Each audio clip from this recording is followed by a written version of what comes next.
Doctor Zubaidur Rahman আজ সকালে বাংলাদেশে এসেছেন।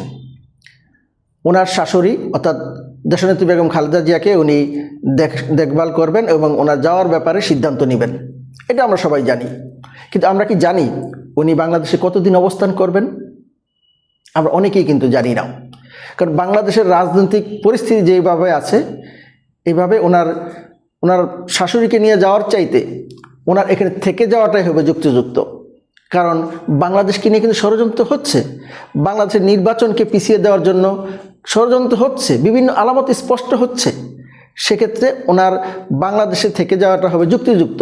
কিন্তু আমরা তো কি জানি উনি এই যে এসেছেন বাংলাদেশে, তিনি কতদিনের জন্য এখানে থাকবেন? বিভিন্ন সূত্র থেকে আমাদেরকে নিশ্চিত করা হয়েছে যে উনি যে রিটার্ন টিকিটটি করেছেন সেটি হচ্ছে এই মাসের 20 তারিখ, অর্থাৎ আজকে হচ্ছে আপনার 5 তারিখ।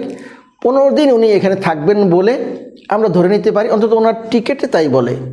আমরা চাইব উনি নির্বাচনটিকে একটি যৌক্তিক পর্যায়ে নিয়ে যে তারপরে উনি যেন যান।